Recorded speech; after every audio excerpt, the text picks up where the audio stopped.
Welcome to the Goblin Hideout, the NFT Finance Podcast.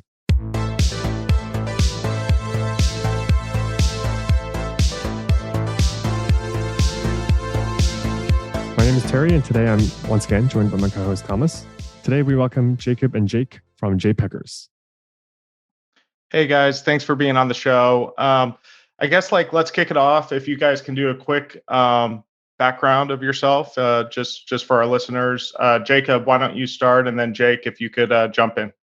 Yeah, I just want to say first, thanks for having us on the podcast. We're really happy to be here. So my background, I graduated from University of Michigan in 2016 and worked for HPE for about 5 years. And then I sort of got into the crypto space while working there. I started out actually, I was making pour paintings and I was just doing it for fun. And I started taking pictures of them and modifying the images a bit and actually selling them as NFTs on the blockchain is really how I got into the NFT space. So I did that for a little bit. And I also started to make 3D videos that I turned into GIFs. And I was also selling those on the blockchain and sort of targeting projects, communities to sell those NFTs to. And then after that, I started kind of searching around for ways to get involved with development. And I was just asking around in telegrams of small projects to get involved and to just do some free work. And so I got involved with a project called Toshiman, and I started to code there and just doing really basic stuff on the website. But they needed a little bit more help from me. So they kind of had me dive into the Web3 on the site. And so I took that over and really kind of took ownership of the website of the project. And then the smart contract developer at the time was working on a solution for the project, which was a pack opening solution. So the game Toshiman is really similar to Pokemon. So you'd open a pack on chain. And the solution that he had come up with was really gas intensive. You could open about 4 packs before you hit the Ethereum block limit, which was, costing people hundreds of dollars to open these packs. So he quit and I took over, had no Solidity experience and really just sort of dove in, and I ended up fixing the pack opening solution and allowing for you to open 40 packs before hitting that block limit. And from there, I kind of just, really dove in with Toshiman. I was still working at HP and just doing this on the side. And then I decided, I wanted to take another step into the crypto space. So I applied over at Aave. And I started working at Aave, and at Aave, I worked on actually an NFT platform as well. It was called IOTA, and I think it ended up flopping, but it was a pretty cool project. And I think it's, something we might touch on a little bit later in the episode about NFT finance. I think it was, a little bit too complicated for its own good, but it was an NFT auction marketplace. So after finishing that up, I had the opportunity to stay at Aave, but I decided that I wanted to move on and come back to Toshiman. And so coming back to Toshiman, I started working on a few different things, like a custom bridge to Polygon to open packs to reduce gas, and a few other cool things. And then that's when I actually started working with Jake. And it was in January of, actually, I think it was maybe November of 2021, I started working with Jake, and we started seeking funding for our PvP wagering portion of the Toshiman game. So we were able to get that developed, and we're actually still working on getting the actual game developed for the Toshiman project. But during that time, I worked on a few other projects, some NFT launches. And also during that time was when we came up with the Jaypeggers concept. So I engaged Jake to kind of be my partner on the project. And that's where we're at now.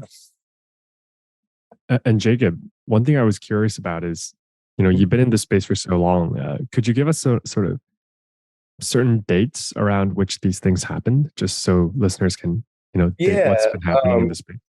Definitely. Yeah. So when I first started selling the NFTs sort of in the the DeFi summer of 2020.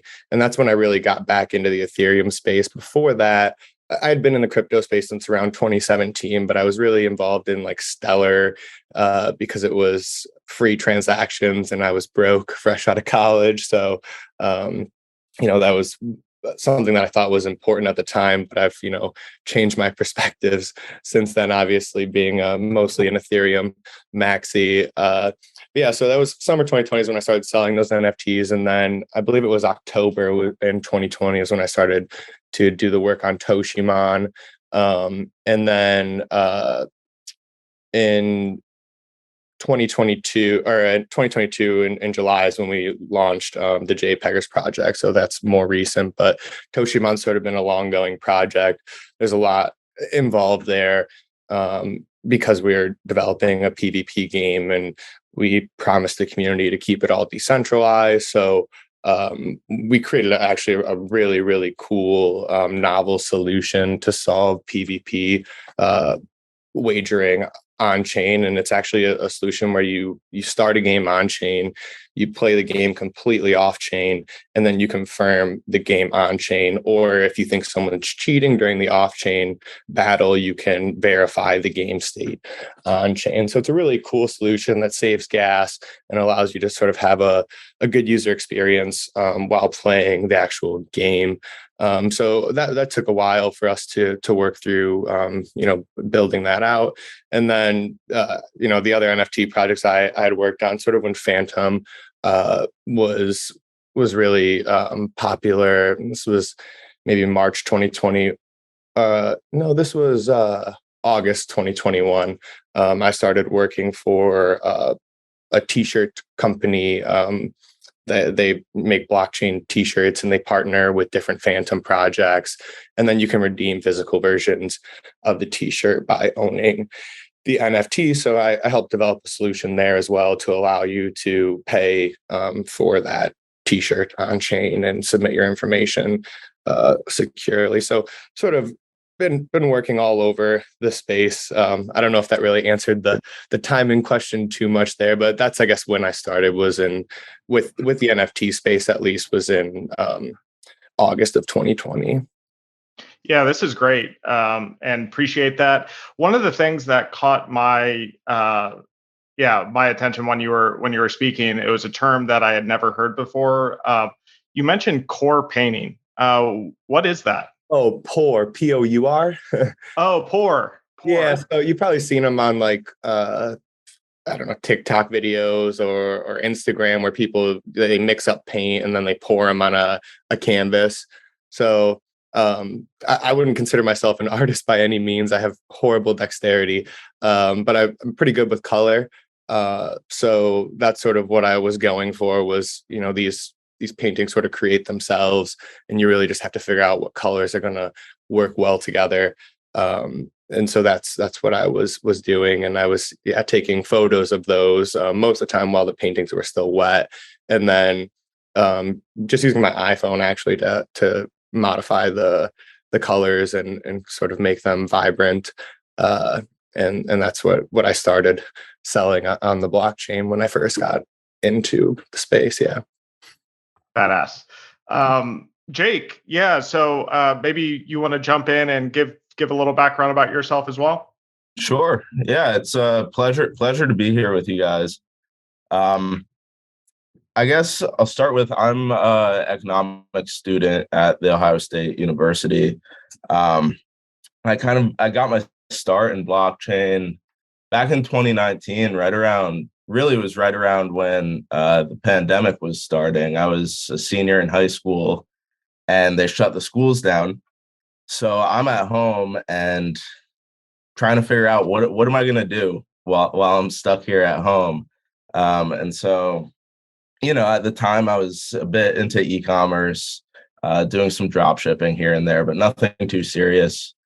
And so once I was stuck in the house, I stumbled across mining on the internet. And so I kind of fell down the rabbit hole there. I'd never built any hardware in my life, never really worked with any significant amount of software either. And I kind of just fell into the rabbit hole and spent like weeks just learning everything there was to know about mining. And so I ended up getting like a nice rig set up, and I was doing that for a while. And that kind of led me into then trading and DeFi, as it naturally would. So I was day trading futures for at least a year and a half, but it was a little too fast paced for me. So when I got the opportunity to work with Jacob on Toshimon, I mean, Toshimon was one of the first NFT projects that really caught my eye, and that was pretty early on in the space. So when I got the opportunity to work with Jacob on that, it was kind of a no-brainer. Where it was a really interesting project, and it gave me an opportunity to fall even deeper into the space and start getting on the business end of it rather than just being a consumer or building for my own personal pleasure. So I guess that was kind of where things really started to accelerate once Jacob and I started working together. Then I started diving also into the VC world, and seeing what really goes into building a business, especially in such a niche market, or at the time very small market. Obviously that's changing now, but yeah, that's kind of my background. I handle pretty much all the marketing and business development for Jaypeggers and Toshimon alike. That's great. And Jake, maybe you can give some more context about maybe how you got connected into Toshimon, and what really intrigued you about the project. Yeah, so at the time, Toshimon launched late 2020. So the NFT space was still pretty fresh at that point. It hadn't really gone too mainstream yet. No one would know what you were talking about if you went up to them on the street and asked what an NFT was. And so Toshimon caught my eye because it seemed a lot farther along as far as utility than anything else. At the time it was profile pictures were kind of just heating up. It was a lot of just random art and Web2 artists or traditional artists just kind of dabbling, seeing what the deal was and putting their art up on OpenSea. And I don't think anyone knew at the time what it was going to evolve into. But Toshimon specifically, they had the pack opening, they had a start on a game, and all these cards, and it was kind of like eye-opening as far as just how far NFTs could be taken. And so it was the first example of anything of its kind, even gaming-wise, that I had seen. So that really intrigued me, and I ended up, I picked up a bunch of the NFTs myself. I was holding the tokens, and just I was just a member of the community, and I kind of started pushing over time. I realized they needed some help, so I started pushing them, just asking to let me help out any way I could. And so that was when Jacob and I we met for the first time. We flew out to Salt Lake City to go to an event to talk about Toshimon and kind of seek our first round of funding. Gotcha. That makes a lot of sense. And it does give some background as to where you guys are coming from. Jacob, I do want to ask, what is Jaypeggers and why'd you guys start the project? Yeah, so Jaypeggers is a tax loss harvesting solution for illiquid NFTs. And that's kind of a mouthful, but really the reason that I started this project is sort of a personal reason. When I was going through my taxes this year, I had a lot of gains from NFT projects. It's sort of, especially early in the space and in the bull markets, you get a lot of these projects where, sometimes they, have, I would say more than half fail, but you get those ones that really take off. And that's where you sort of make your money if you're trying to trade NFTs versus like really be a holder or join communities. and so, I did some of that during 2020, and or sorry, 2021. And during that period, I wasn't really selling the projects that had tanked. And by the time I, got back around to it, there was no liquidity for any of these projects. So I couldn't sell them if I wanted to.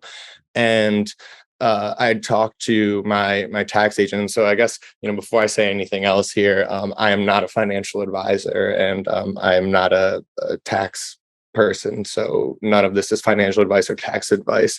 But I was, speaking with my tax person, and she basically said, you can't really just send these NFTs to a burn address. That's not going to fly with the IRS. And you can't just say, oh, they're valueless now, unless you, classify yourself in sort of this different bracket of collector versus, trader or investor. And so because of that, I had all of these gains and I hadn't taken any of my losses, and I had this, huge tax bill that I'm really didn't expect to have. So because of this, I kind of was trying to come up with ways to solve the problem, and that's where Jaypeggers, sort of came from. And the real goal of it was just to create a way for you to exchange your NFT for an ERC20 token, so that you're creating an actual a trade or exchange that you can write off as a taxable event. And so to accomplish this, we kind of did some things with the tokenomics that we'll probably explain a little bit later. But basically a way for you to sell your NFT for $1, but you pay $1 in fees to do it. And so we give you $1 back of the token, and you get this sort of exchange on the blockchain that you can now write off. But yeah, I would say the main inspiration for this is I didn't really care if anyone else used the tool.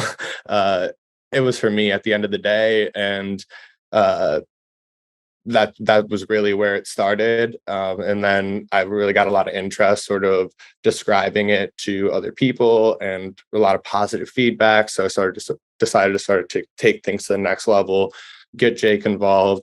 We have 2 advisors. They on Twitter, they go by Icebergy and Base Carbon, or Davis. So I asked them to sort of do some marketing for the project. So they held some spaces for us and joined some spaces, some tweeting to kind of spread awareness.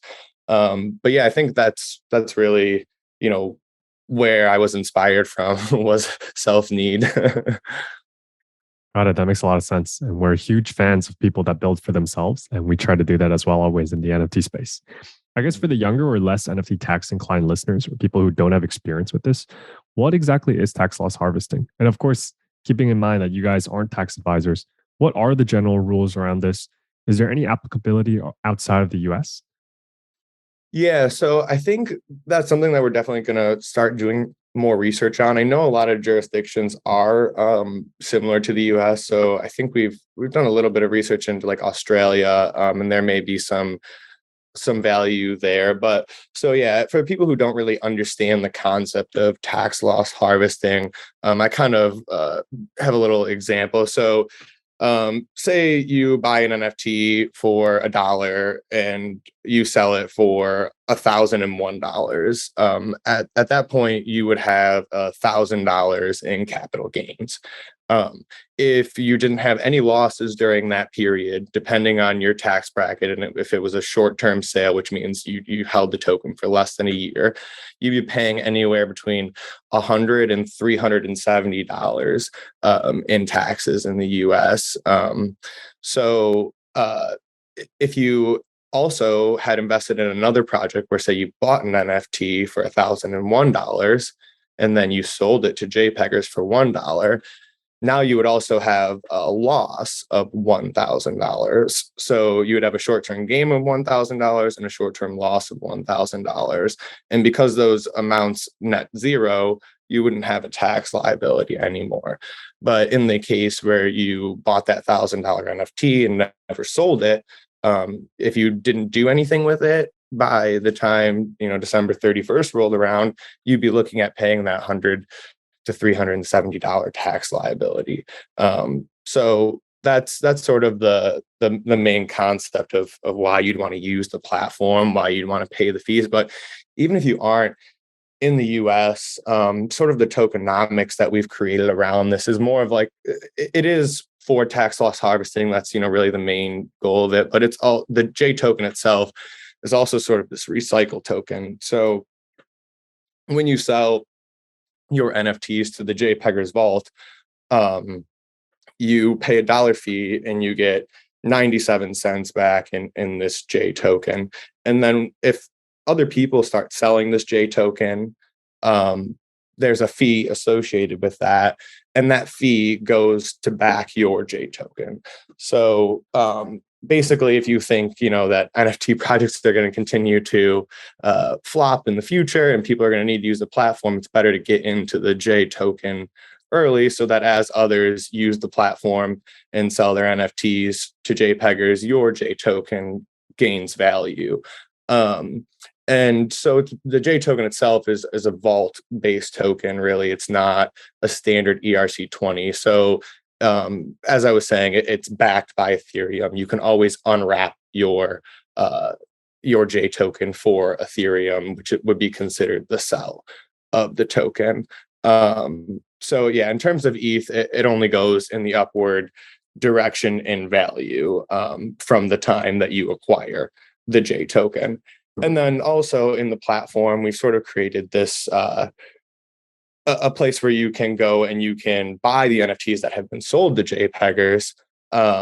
And by doing that, you have to burn the J token. So this then also increases the backing of the J token, because now there's less J holders to split the vault, of Ether that's backing the J token. So there's a few different ways that the J token can gain value. So it's not necessary to be using the platform for tax loss harvesting, but it is the main purpose of it. Okay, everything you said sounds very important, considering that most of my NFTs went to zero. Well, you mentioned briefly the process of selling NFTs to the Jaypeggers vault. Can you walk us through the process of an individual interacting with the protocol for the purpose of tax loss harvesting and what it would look like from their perspective?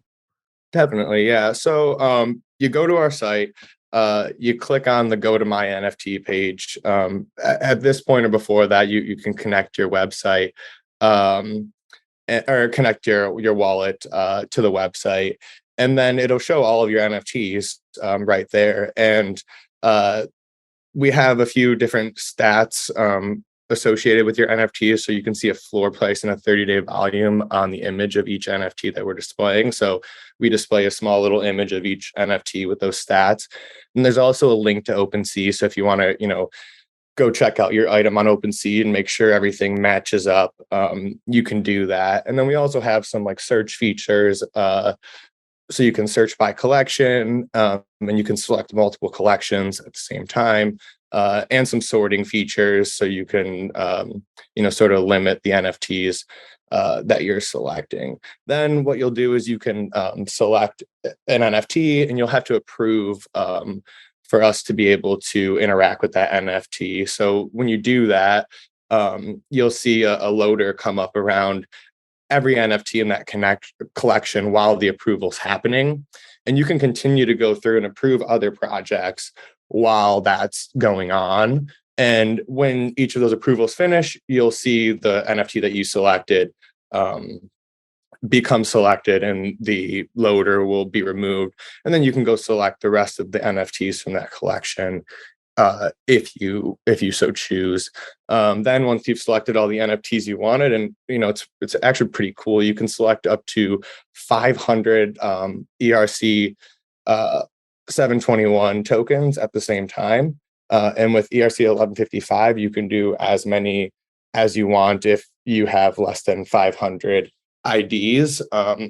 So we don't have that fully worked out in the UI yet, but that's something that's in the smart contract and will eventually be added to the UI for the ERC 1155 unlimited support. But right now you can do 500 NFTs in a single transaction.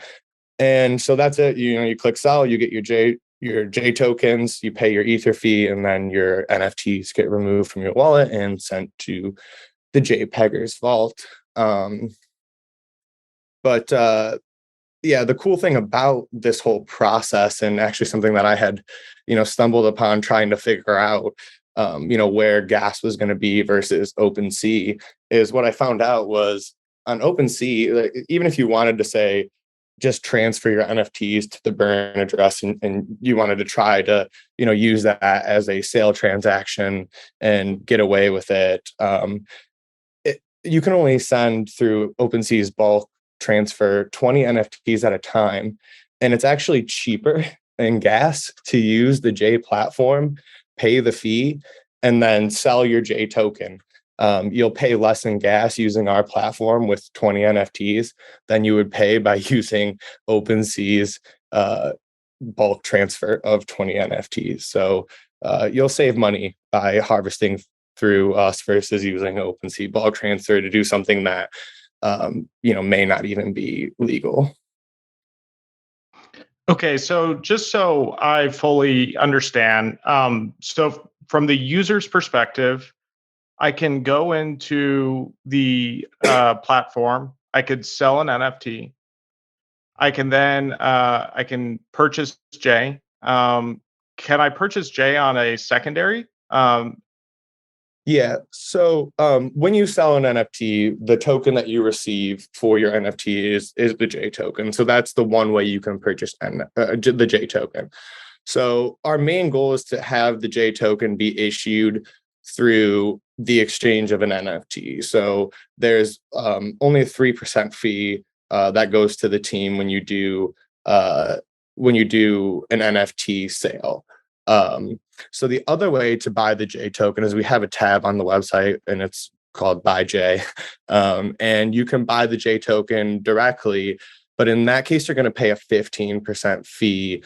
And the goal of that is we really just want people to be selling NFTs to do this. And you could use ERC 1155 to save gas. And, there's other ways than buying that way. So that's sort of if you really want to just speculate and don't want to have to worry about anything, you pay the fee, and 10% of that fee goes back to the J holders, and then 5% of that goes back to the team, so we can continue to build out the project.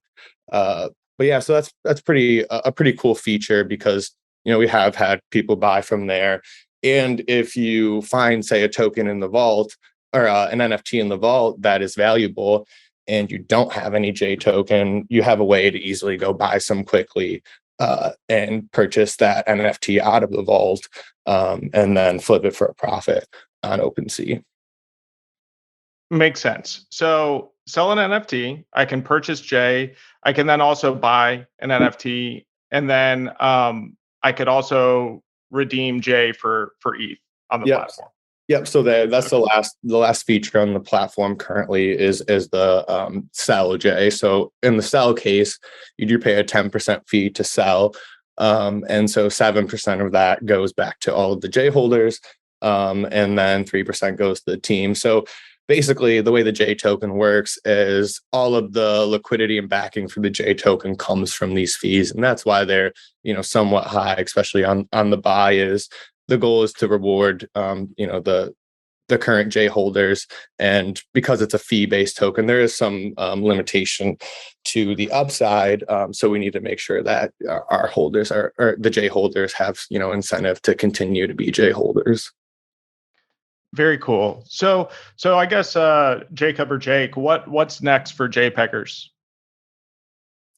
Yeah, so I think the main thing that we really want to focus on now, because I do think we have a really good product market fit here, is to spread the word about the project. So we really are trying to expand our Twitter following and get people to to the website to see what we're doing. And we actually just released, which you haven't seen yet because we deployed it last night, but we released a new info page. So we now have an info page and an app page, sort of like Uniswap does. and our info page has a video that just explains the process and a bit more information about the project.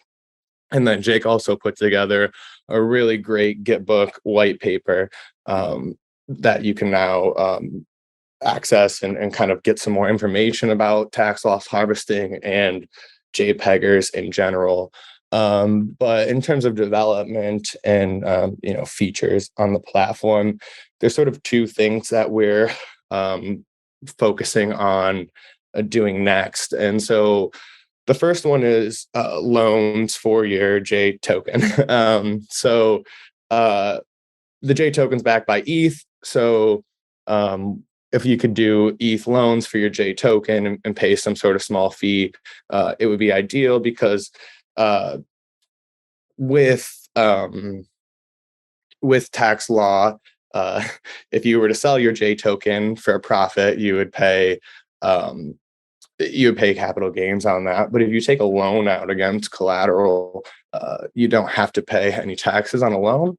So being a tax loss harvesting platform and being kind of sort of wanting to branch out into more of those areas, that's something that we want to bring to the platform, so you can take loans out against your J and pay smaller fees versus selling and paying capital gains taxes on your J. And then also you still get to keep your exposure to the J token, and you can repay your ETH and reclaim custody of your J token. So that's one thing that we're working on building. And then the other thing is sort of more of a long-term concept. And I don't want to give too many details on this, but basically we're trying to come up with a solution which would allow you to sell any NFT for a loss. So even something like a Bored Ape, you could sell for $100, and then Jaypeggers would take custody of your ape, list it, allow other people to rent it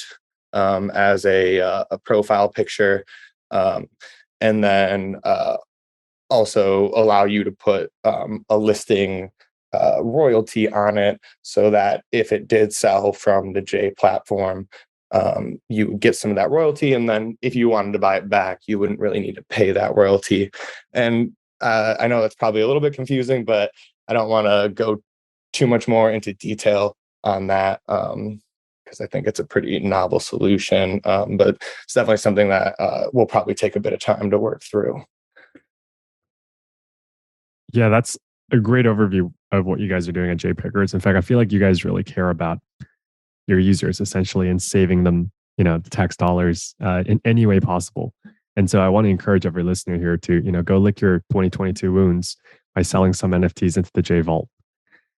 But to round it off, I want to ask you guys, how can people get involved in the project?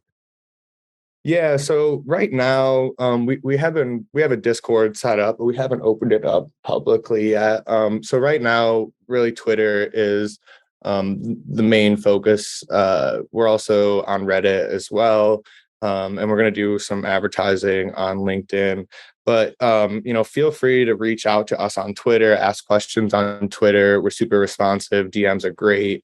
And once we sort of get the platform where we want it to be, we'll probably open up that Discord and sort of try to build some more community around the project. But for now, we're just trying to keep things simple from the marketing perspective and focus on Twitter. And really just what we've noticed so far is people like the project and are really interested in the project. And the only thing that's preventing them from using the project is not knowing it exists.